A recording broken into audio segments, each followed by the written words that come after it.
Welcome to the Stiegl.com video how-to for Google Calendar Essentials. This is an introduction into Google Calendar to show you what it can do for you and those things that you need to know to make the best out of using Google Calendar. Let's take a very quick look at what Google Calendar offers as an overview. On the left I have a mini calendar, so I can go and look at dates in the future or the past. I can view the calendar in either a week view, which it's currently on, a day view, just to see the whole of a day, a month view, the 4-day view, which you can configure to be a certain number of days, and it always puts the day on the left and then the next few days on the right.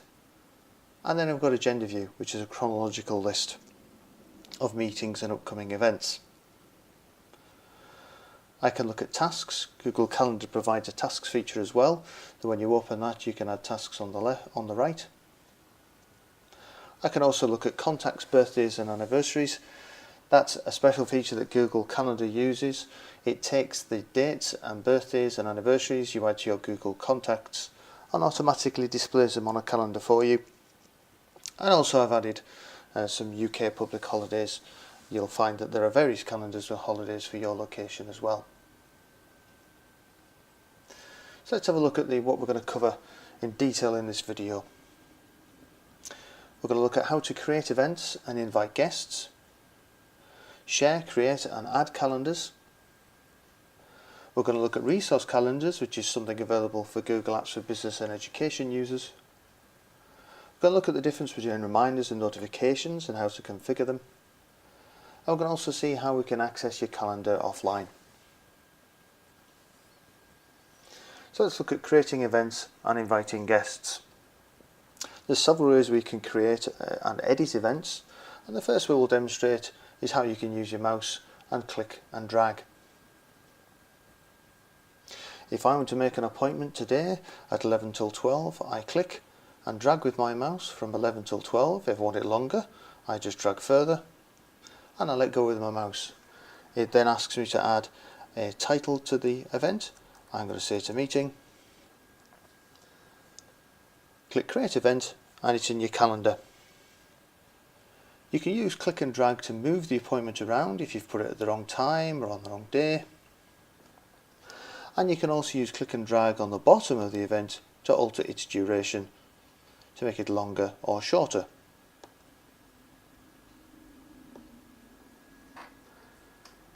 That's how you can use click and drag to create an appointment. Google Calendar also offers the Quick Add feature. The Quick Add is available on the little drop down arrow next to the Create button. This allows you to type in an event title, and it also can recognise from what you type in when you would like it. So if I want a meeting tomorrow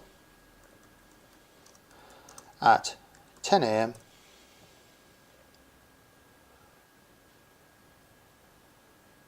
I can type that in and use the add button, and as you can see the meeting immediately appears. It's a very quick way to add your appointments.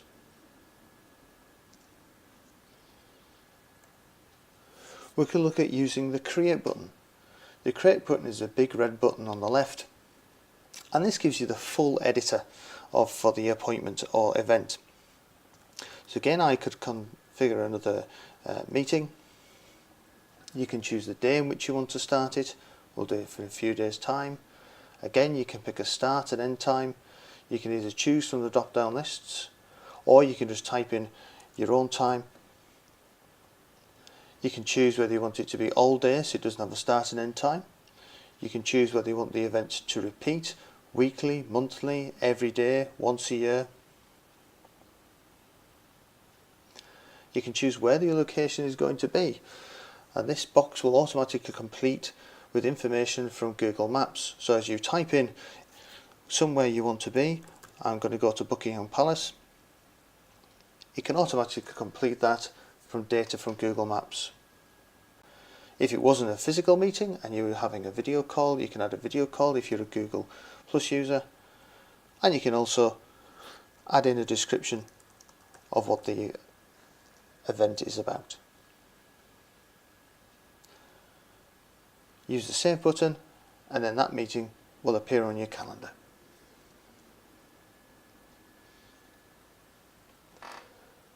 There's a couple of ways in which you can edit events. If I go to any appointment and I click on anywhere but the title, I get the little pop-up bubble telling me some of the details. I can then use the edit event link, and this will take me straight into the editor. If I click directly on the title of the event, that will take me directly into the editor and I don't need to click twice. Any changes I make in here will again appear immediately on the calendar, straight away for you to be able to see.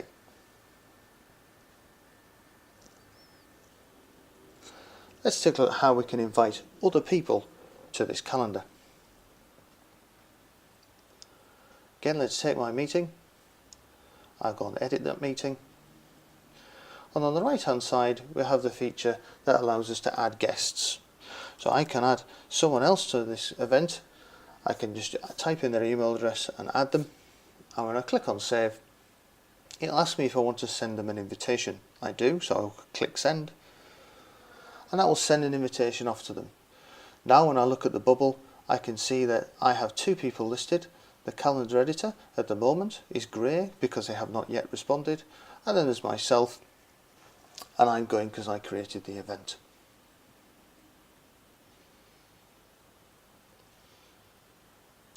It's very handy to be able to add people in, but it would be really nice if we were able to find a time that that person is available before we even invite them to the event. So if I return back to my appointment now and edit it, next to the event details I have a find a time tab. If I look on that, it will then show me all the people who's attending that event, and as you can see there, the calendar editor who I invited is busy at that time. I can then scroll through for a time that's appropriate. That's a Saturday and a Sunday. Monday they're not available either. I can find here that we might be able to schedule the appointment for 12 the following week. As soon as I schedule that appointment and click and drag the times I want, it will alter the meeting times. If I now click on save, again that will send another invitation because we've changed the event details to my invitees, and it's now moved from my calendar and it's now on the Tuesday.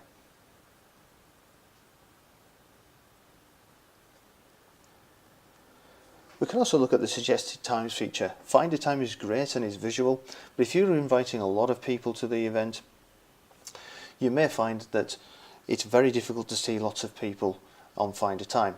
Let's demonstrate this now. Again, I'm going to make an event. It's another meeting, and this time I'm going to invite more than one person.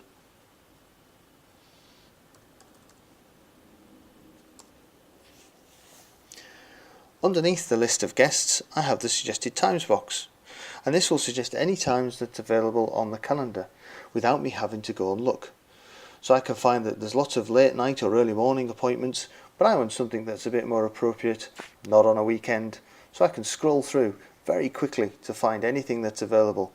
And as I keep scrolling through, I can find that at 11 o'clock on Tuesday there's available a slot for all of us. If you need to confirm this, you can use Find a Time, and you can see that that's there an empty slot, but suggested times found it for us. Again, you can then choose to save that and send the invitations out.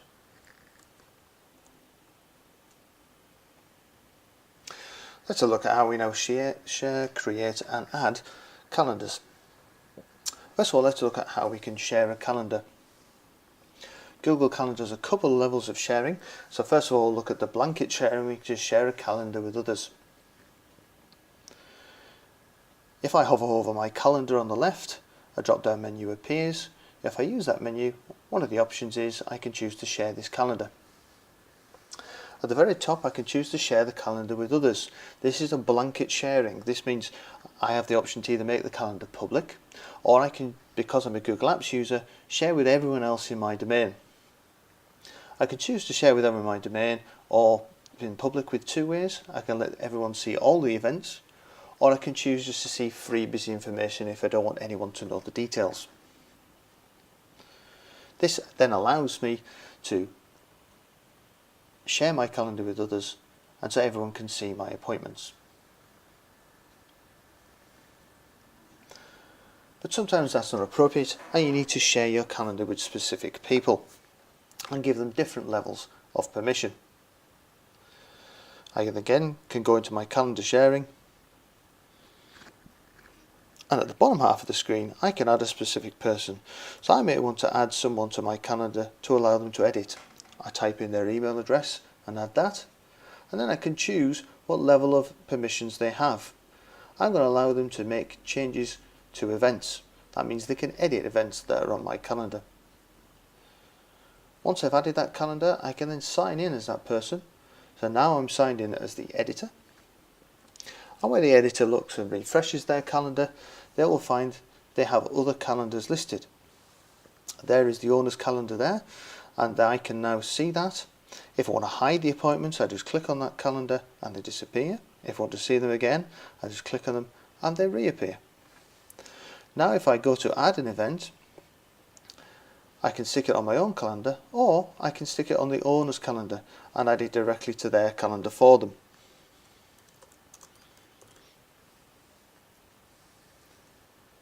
I've now added that to the owner's calendar, not my own, hence why it's in blue and not green.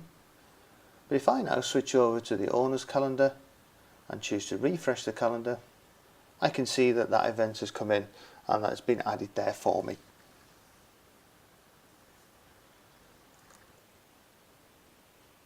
Sometimes you may want to create a calendar to allow other people to have access to that rather than having access to your personal calendar. So in the My Calendars option on the drop down menu, you can choose to create a new calendar. You can give that calendar name, so we'll call this the Team Meetings calendar, and I'll create that calendar there. Within a few moments that calendar appears and I now have team meetings. There again I can go out and share that calendar and make people specific editors and owners and viewers of that calendar. So I can add people as editors, I can add people as viewers, and save that. That means I could then, on my own calendar, remove people I don't need to share the calendar with anymore, because they now have access to another calendar where they can edit. So if I sign in as that calendar editor now, again, I can refresh, and I now have the team meetings calendar there, and I can now add events to the team meetings as well as my own calendar.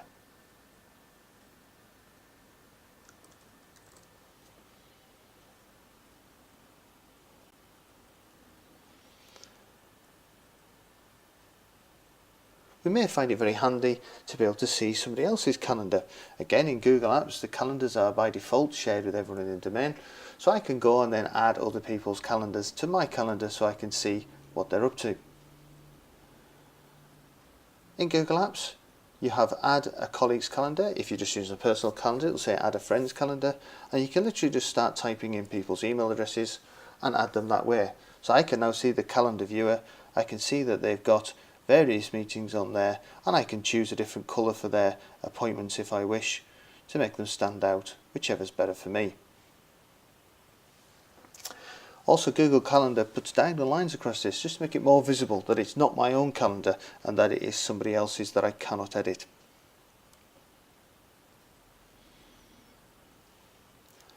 You can also add other interesting calendars too.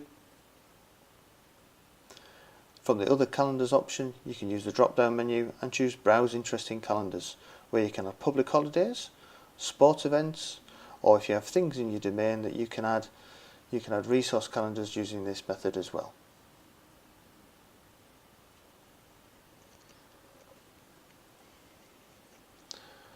Now we're going to look at the resource calendars. Now this is a feature which is only available for Google Apps for Business and Education users. A resource calendar is slightly different is in that it's not owned by a particular person, it's owned by the domain. So to be able to create a resource calendar, you have to be a Google Apps domain admin. If you're not, you may need to ask your admin to do this for you.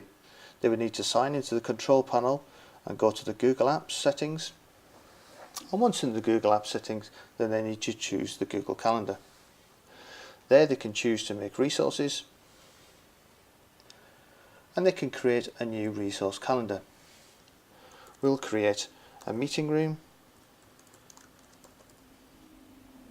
and that's a room for us to use, and you can give a description. It's on the first floor, and you can save those changes. After a brief period of time, that resource calendar will again appear for the domain admin to be able to see, and this resource calendar has its own special email address that can be used to add the calendar. So if we go and look at the details of that meeting room, we see we have a rather long email address which identifies the calendar. And if I switch to a domain admin calendar, I can then choose to add that just using its email address. After a brief moment, you can see that the meeting room has been added to my calendar.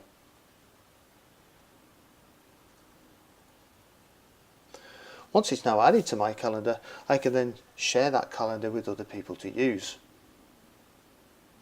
Again, just the same as before, we can go and share the calendar, and we can add people in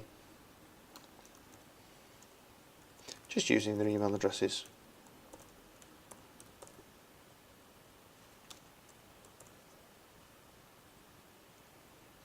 You can choose what level they have access, and make sure you save those changes. Now when this user signs back into the calendar or refreshes their calendar, they'll be able to see they now have the meeting room available. And then this user, because they were allowed to manage the sharing, can then share it on with other people too. So let's now take a look at how we actually use a resource calendar. Obviously, we can use it like any other calendar, and we can schedule tasks in there and choose to make them directly on the calendar. But also your meeting room or your resource calendars will appear as actual resources for you to add to an existing appointment. Let's make a new appointment and edit its details.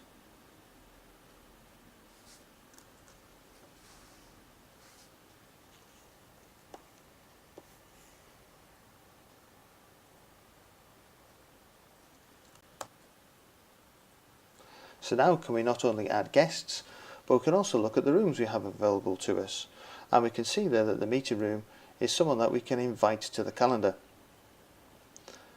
Any invitations sent to the meeting room will get automatically accepted and appear on the calendar for us to use and everyone else to see. I can now see that I have it on my calendar and also in the meeting room, and I didn't directly add it there.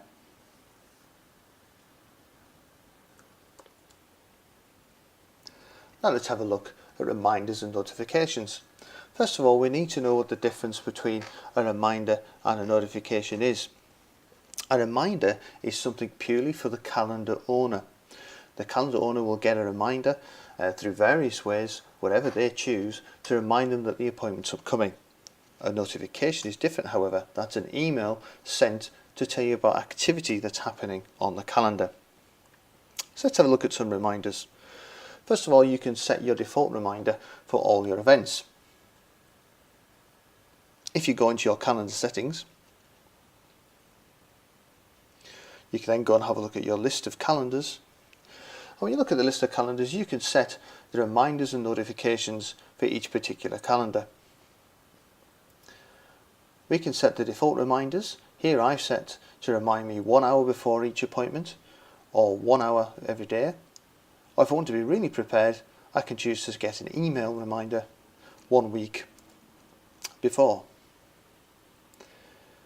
There's a third option as well, that's to receive a reminder via SMS text message, and you have to verify your mobile phone with Google so that it will allow you to receive the text messages so Google aren't spamming anyone with texts. Once you've saved your default reminders, when you go back to your calendar and make a new event,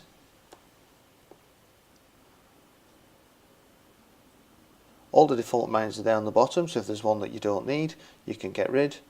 And if you want to have your own specific events, you use the add reminder.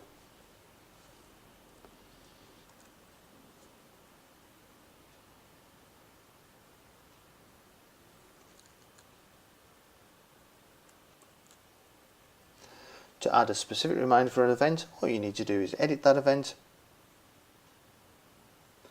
and then you can use the add reminder link to add more reminders to suit you.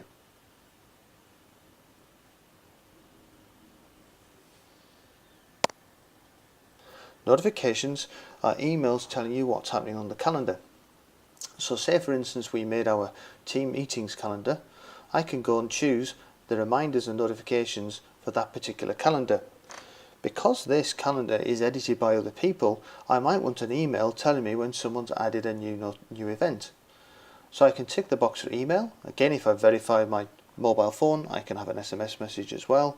But I might want to get events for everything so that I know what's happening on that calendar all the time. So I can choose to have emails about new events, changed events, cancelled events, event responses, and also get a daily agenda email at 5 AM every morning to tell me what's going to happen on that calendar throughout that day. You need to save those settings and you'll get those as emails.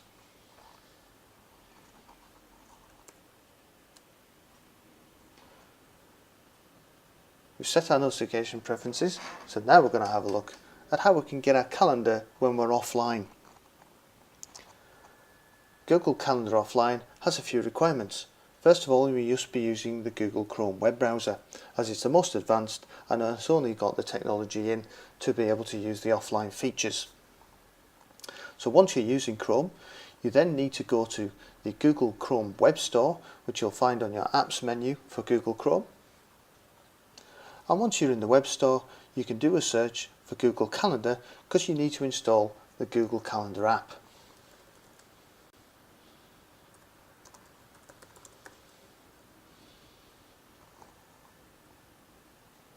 Once you've found the Google Calendar app, you need to add that to your Google Chrome instance. And this will add an icon to your menu of apps for Google Chrome. There it is. Once you've added the Google Chrome Calendar app, you then need to go to your calendar and choose to enable offline. On the settings menu, you find you have an offline option. If you use that option, it will say that you need to install the Calendar app if you haven't got it already. But if you have the Calendar app already, when you go to switch it on, it'll ask you if you wish to enable it. When you choose to enable it, it'll start a synchronization, and that's taking a copy of your calendar appointments and place them offline for you. Once the synchronization is complete, you can then choose to disable or go and check your offline settings. Your offline settings will then allow you which calendars you want to see offline. By default, it just picks your own calendar, but then you can pick other calendars as well, so that you can still see other calendars while you are offline. Make sure you save those changes, and when you again go and look at the settings menu, hopefully you should have a green tick next to offline, showing you that it's ready to use offline. Now what we'll do is we'll simulate what happens when you go offline. As you can see, I've now gone offline and it's telling me that I'm not connected, and I've given me the option to connect if I have a connection available. But I can scroll through my calendars and still see the appointments I have. I can look at other people's calendars that I've chosen to have offline. And if I go and try and view a calendar that I haven't taken offline, when I start to scroll through the appointments, it'll tell me it cannot load my events because I'm no longer online. And when I return online, I can use the connect option and Google Calendar will automatically see that I'm back online and I can continue to use my calendar. That's the essentials of Google Calendar now covered. We hope you've enjoyed this video. Thank you for watching, and hopefully we can see you again soon.